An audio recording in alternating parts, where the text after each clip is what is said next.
Welcome to Pathways to Recovery. My name is Joshua Pear, and today we have Mr. Brezz Hall. He is the founder of Fourth Dimension Apparel. He's been through recovery, and he's willing to share his story today. So, Mr. Brezz Hall, man, thank you so much for coming on. One of the things that you said was addiction has put you on your current path and has given you purpose. But in order for you to receive those gifts, you had to accept that addiction had become a problem and commit to healing.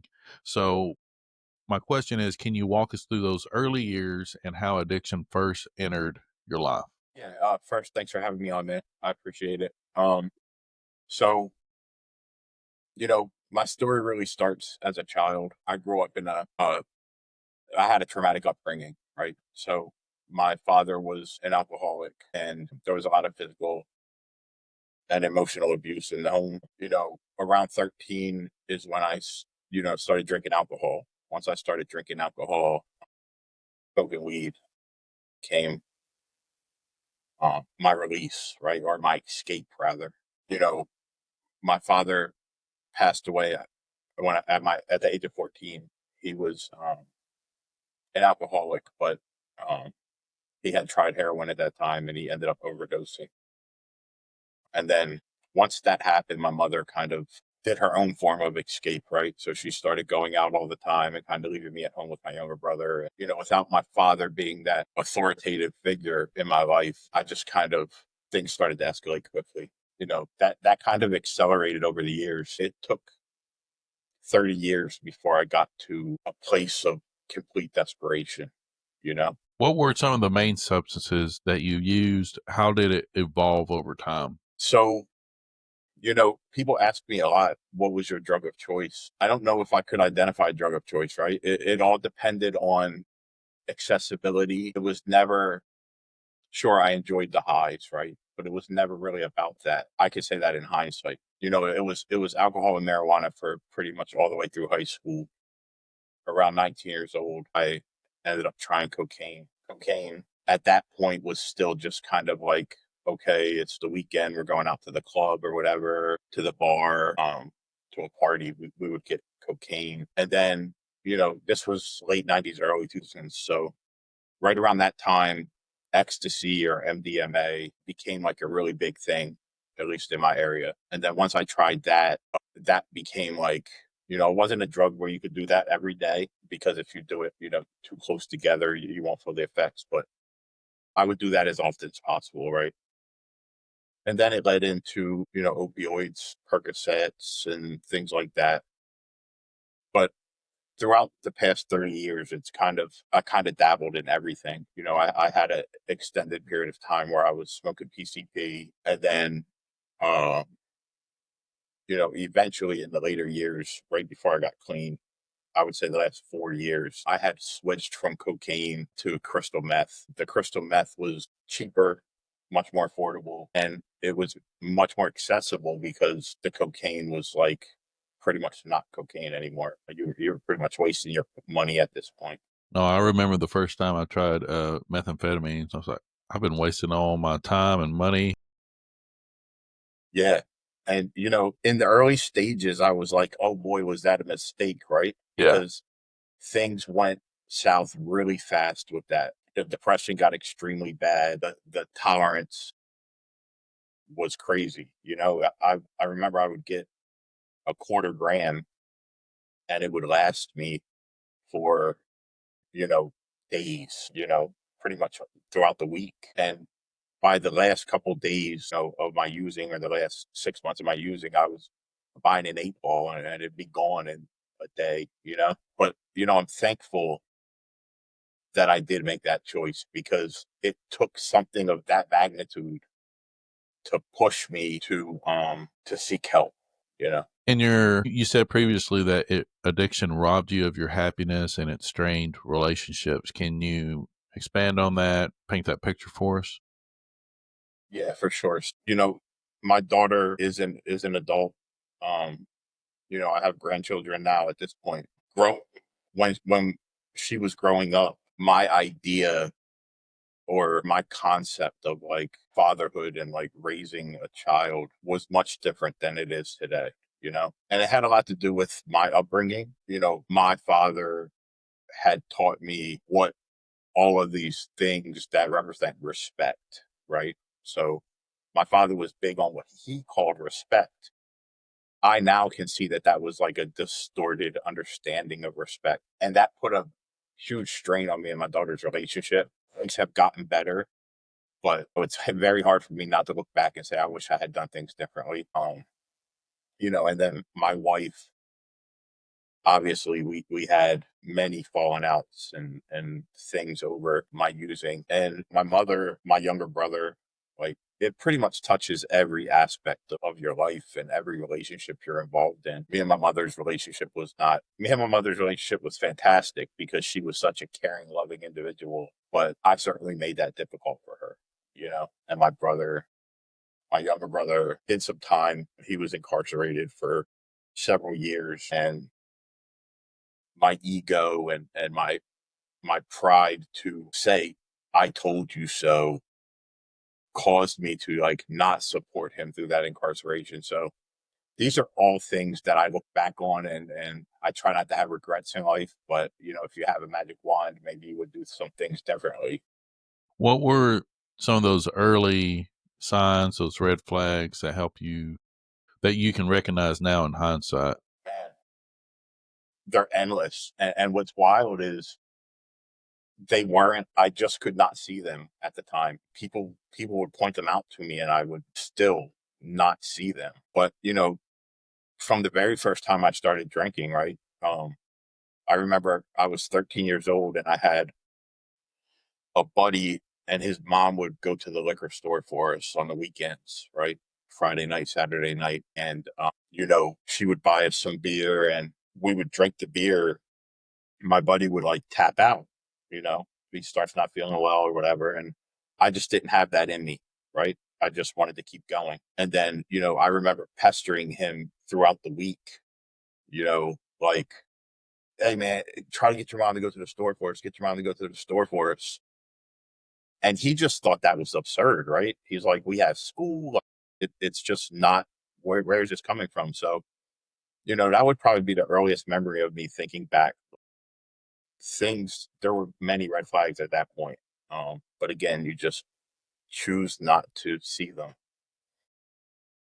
But, you know, I've gotten in car accidents with my daughter in the car, and um, drinking and driving was a big thing for me. You know, like we would go out and my wife doesn't really drink. She's never been a drinker. She would want to drive home, and I just flat out would refuse to let her drive, and it would cause conflict. And it's like all of these are red flags to dangerous behavior, you know? At your lowest point, what impact did that have on your view of yourself? Man, honestly, I've always kind of struggled with that, you know, from the trauma of my past, and the upbringing with my father, and kind of it was all disciplinary, you know, nothing was good enough, nothing was satisfactory to him, you know. It it was kind of ingrained in me, and I still struggle with that today. Towards the end, things just got really dark, and I was confined to my bedroom. I wasn't able to leave bed, and this is with drugs and alcohol. Like there were many years where if I didn't have drugs and alcohol, I would just sleep all day, you know? But it got to the point where I was still getting high and drinking, and the depression was still so bad, you know? The feeling of wanting to escape was no more satisfied through the drugs and alcohol. So, you know, I wish even that was enough for me to say I have a problem with drugs and alcohol, but that's kind of not how it worked out with my story. I kind of had to gradually come to that conclusion through treatment. Were there moments that you tried to stop but couldn't, and what got in the way? Yeah, I don't know, man. I don't know if there was sincere efforts to stop, you know, as far as like no more. It was kind of like slow down, modify, you know, adjust, but it was never really like I'm not doing this anymore. thought never really crossed my mind. And that's wild for me to think about. But, it would be okay. Well, I'm only going to drink beer, no liquor. I'm only going to get high on the weekends.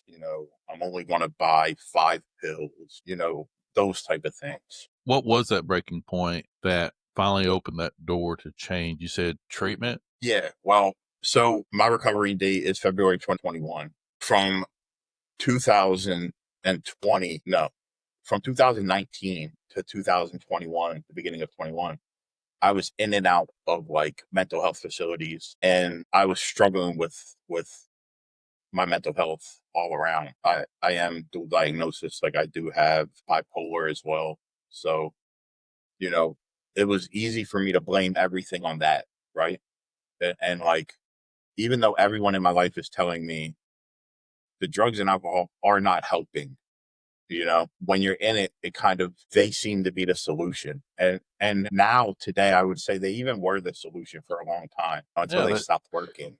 they're a solution and they work, but it comes with its drawbacks. Well, they work for a while, right? I mean, they work for a long time. I got by for 30 years, and um, I had the same job for 20 years. I worked in a warehouse from '02 to 22, when I was already in recovery and I decided to get into the mental health and addiction field. And that kind of fed into my ego of like, well, I'm not an addict. I'm not an alcoholic, right? I'm not living under a bridge, drinking out of a bag. Like, that's not me. So, as far as like, I was in and out of mental health facilities from 19 to 21. The last time in the beginning of 21, I go into this one of the same facilities I've been into hundreds of times, right? And the depression was so bad. I remember I was sitting there like with my hands, face in my hands, and I was sitting in a corner, and I sat there for hours and hours. And one of the techs came up to me, and man, I was trying to identify this, but she didn't really say anything magical, right? She just engaged with me. She took me into a private office and we talked, and a light switch came on, right? It's like, I've done this over and over. I'm going to go home and I'm going to repeat this cycle. Like, something has to change. Um, that was when I just got honest, man. And what's crazy is I wasn't honest just with her. It was one of the first times I got honest with myself, you know? I told her, like, I definitely have a problem with drugs, you know? And at that time, I was still convinced drinking wasn't a problem. Um, you know, in society today, particularly in America, like all over the world, I'm sure, drinking is an acceptable thing, So I told her this. She asked me if I wanted to go into treatment. Even at that point, I wasn't ready to commit to like a 30-day program. You have every kind of excuse you can come up with, which at the time you don't think of it as excuses. Telling her, well, my wife is sick. So my wife has lupus. She's had it since she was a child. She's had 3 kidney transplants. And that was a way for me to say, like, I can't go away, right? I even said, like, my job, like, I have a job and I can't miss work. The ironic part to that was I had FMLA for my mental health, right? Those last couple years, I was not going to work. I promise you, I was going to work maybe 2 days a week, you know, burning through my PTO like as soon as I get it. And even when that was gone, I still wasn't going. So anyway, I spoke to my wife, and somehow, what I believe was a God moment. It didn't come from me, but I told her, like, okay, I'll go into treatment. And in the 30-day program, I kind of was forced into the 12-step program. Um, the again, more God moments. I'm really good at recognizing these in hindsight. Still today, struggle seeing them in real time. But I did what was called a bed to bed. The rehab had sent a vehicle down to pick me up, and the rehab facility was in northern Pennsylvania, like up by New York, by like Syracuse, and it's a 5-hour trip. So they had somebody drive 5 hours down to pick me up, As soon as I get in the car, the guy says, well, we have to go to Baltimore to pick up somebody else who is also getting it into the program. So we drive down, we pick this guy up from the VA hospital in Baltimore. His name was Tim. As soon as we pick Tim up, me and Tim start connecting, in the back of his car, and Tim is sharing some of his story with me. And he was a Desert Storm vet, and he had many, many years of recovery under his belt at one point, but he had relapsed, and he had ended up at the VA and found out that he had like end stage cirrhosis of the liver. So this was like he had no choice. He felt he had to like make this work. So anyhow, right there, the 12 steps were kind of introduced to me because he was a big AA guy, and we pretty much talked um 12 steps for that 5 hour ride. He spoke a little bit about his time in the military, and we shared a little bit of traumas and things, but a lot of it revolved around the 12 steps. And at this time, I still wasn't open to that idea. You know, I've always struggled with the God thing because for me, it was always the thought of like, there can't be a God because there's so much bad in the world. My life has been so rough. It's that victim mentality of like me, me, me, me, me. If there is a God, he doesn't like me, you know?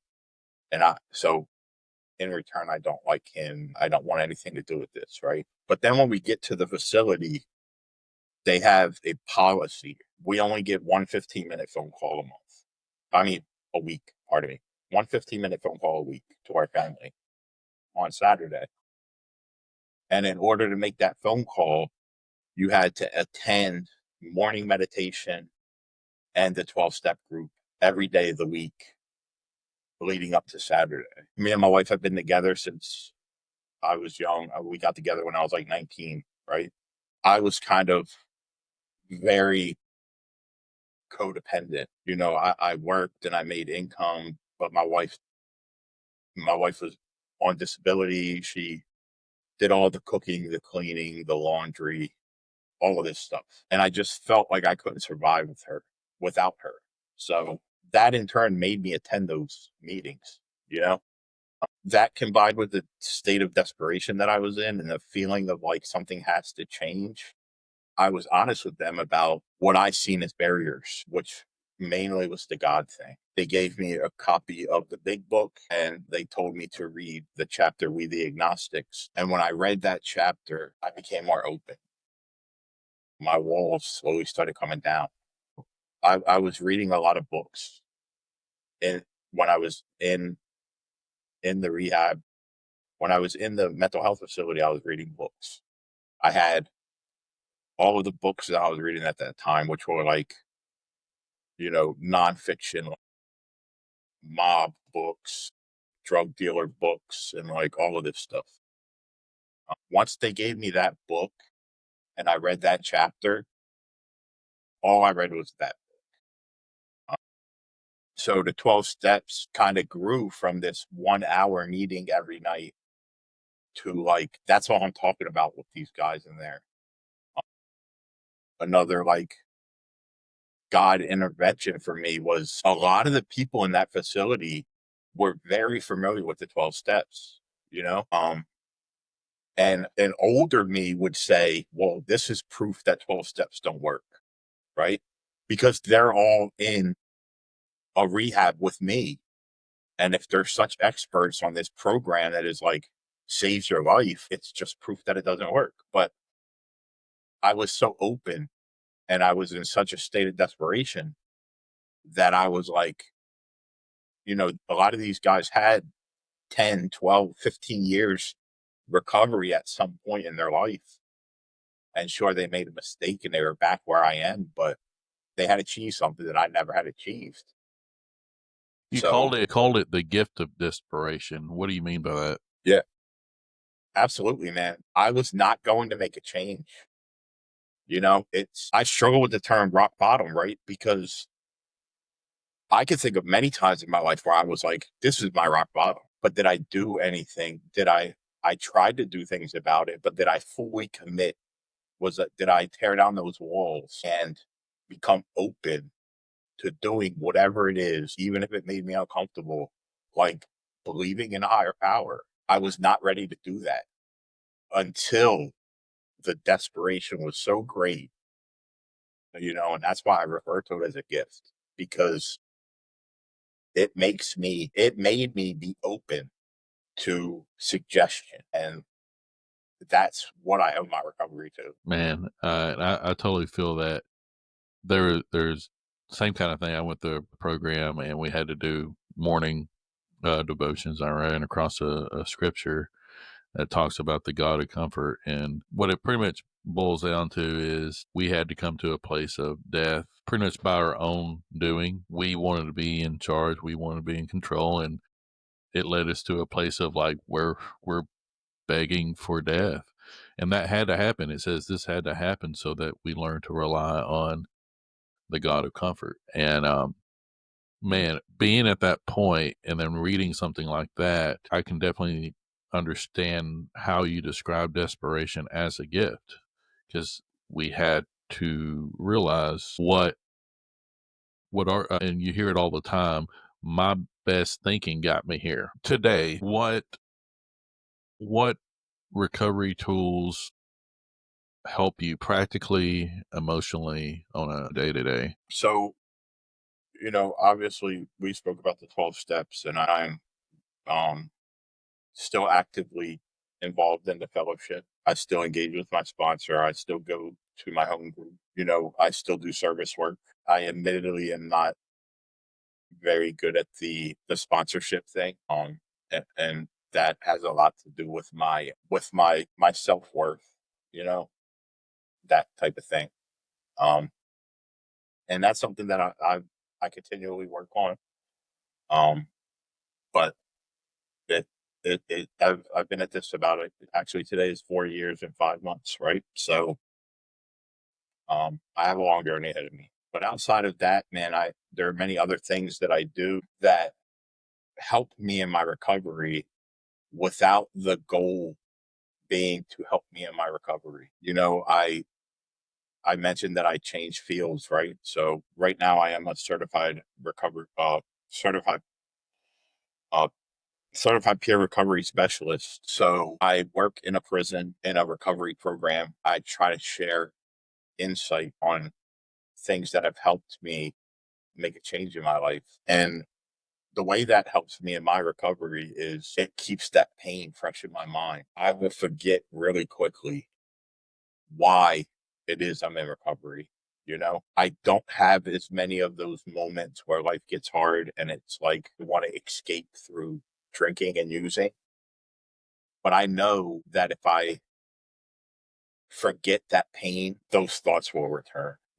I've been doing things like this with the podcast and trying to just spread the message of hope and recovery. So, I do those things. I started Fourth Dimension Apparel, which you mentioned in the beginning, with the sole intention of spreading a message. I invested in some printing equipment and I do all of the design work and printing out of this small room that we're in now. Um, and each design is just created to get someone's attention and have them ask, like, hey, man, what is that all about? Because a big thing for me is, I used to say like raise awareness, and awareness is super important, but I feel like awareness is much more widespread now. Everybody understands that addiction is a problem in our society, but the stigma is still there, right? So this provides us an opportunity to educate people and open up that line of communication where we can talk about why I am not a bad person, right? I just have an illness that you don't understand is an illness. I have an allergy, right? So yeah, man, my day-to-day life is consumed with recovery. Things I do for fun, things I do for work, things I do for side money, things I do to give back, all consume my life. And I honestly feel like I can't change that. You know, this has gotten me farther than I've ever gotten. And I have to stick and stick. You're a really cool guy, man. I would have loved to have you as a sponsor or as a coach when I was going through my stuff. So keep doing what you're doing. What truth are you most proud of to own today? What truth? I think like me being able to see true truth is, I'm just so grateful for that, right? Because a lot of truth, this is going to sound funny, but this is just how I feel, right? Like a lot of truth is subjective because lots of truth changes. You know, something that's true today, the sun revolves around the earth, or, you know, we could go through all of this, right? Isn't necessarily true tomorrow. But through my spirituality and I feel that I know objective truth. I know I can feel now what is good and what is bad without having to manipulate myself into believing the the opposite, you know? I don't know if that makes any sense, but that's something that I think is so important in my life is being able to differentiate real truth and just, you know. It really does. You kind of mentioned something at the beginning, how your father taught you what respect meant. Man, that just resonates with me. It really does. You get set on a course, and the first thing that went through my mind, of course, the counselor side is irrational core beliefs, but not just as personally, the same kind of messages and lessons that were taught. And then looking at how I took those lessons, ran with them, and how it influenced all my and all my decisions, and not for the better. And so, like, what was true then, looking at it today, that is not respect. Is actually, if anything, it's not you protecting your own self respect. It is disrespecting yourself in the way that you react. And so, yeah, that's been a lot of self work just in that itself of working through those old truths and redefining what those concepts really mean, whether it's self respect, self worth, and and those type of things. For yourself, how do you envision your next chapter, whether it's personally or professionally? So right now, my current goal is to get my CADC, Certified Drug and Alcohol Counselor. I have the CADC educational training completed. I'm currently working on getting my supervision hours.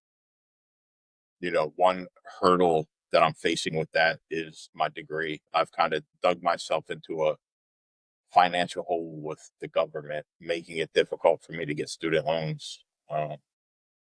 So, you know, but that's it. That's something that I'm working on. That is my goal at this moment. I would love to have a private LLC where I can counsel people and work with them in their recovery for a long term. You know, right now at the prison, it's a 8.5 to 12 month program. And, you know, there's issues with that because you get good time for being in the program. And that's kind of why these people are signing up Yeah. I work in a with prison too. success rates. Okay. Yeah. So with success rates already being extremely low with recovery, right? You add forced treatment, it lowers my effectiveness of being able to help people. I still thoroughly enjoy it and I wouldn't change it. And I understand that even in the CADC position, people are court ordered to go through those things. And that isn't always going to be an issue, but on a much greater or lesser scale than what I currently do. Man, I'd love to help you with that in any way. I got told all over the state of Texas that I couldn't be a counselor. My degree is actually not in substance abuse counseling; it's in education. So I had to go through a career school. And I know the laws are different between where are you at? Delaware. Delaware. Yeah, man, keep fighting for it and don't give up, man. Keep asking crazy questions and being persistent, looking for every option. It's worth it. It is worth it.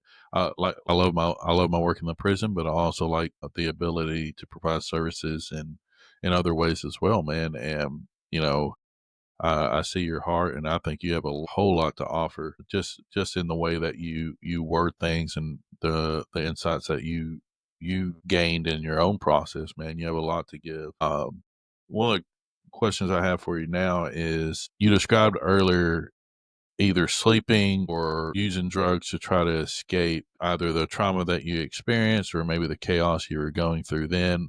What does peace look like to you today? Yeah, so peace or serenity is something that I misunderstood in the past. A lesson that I learned early into my recovery journey was, I would constantly say, like, I'm bored. I'm so bored, right? Like, I need to occupy, I need to do something. And I remember having a conversation with my sponsor that was life altering for me and kind of led me to understand peace and serenity. And he was explaining to me that I was addicted to chaos, right? I grew up in a chaotic household and I carried that through my teen years, my adult years, and it had became my baseline. Um, that feeling of boredom, I had to redefine that, that is peace. That is serenity. Those moments that I get to myself or I get to sit down with my wife or my grandchildren, that is my moment of peace. Mr. Breeze, man, it's been a great pleasure to talk to you and honor to be able to hear your story. Where can people find you at? Where can they find your clothing? Yeah. So we have a website, fourthdimensionapparel.com. That's the number 4th Dimension Apparel. You can also find us on Facebook, Instagram. You can purchase items directly through the shops on those sites as well. We do have a TikTok, but I'm struggling. I'm struggling with the TikTok thing, man. My age is showing with that. But the portion of all sales we donate to the recovery community here in Delaware, and majority of the rest of that money goes back into creating new designs and photo shoots and things like that to kind of spread the message, man. The goal with the company is not to make $1 million or to retire. The goal is truly to spread the message. Thank you, Mr. Breeze, for being on today. Everyone, please check out his website and thank you. Thanks so much for having me on, man.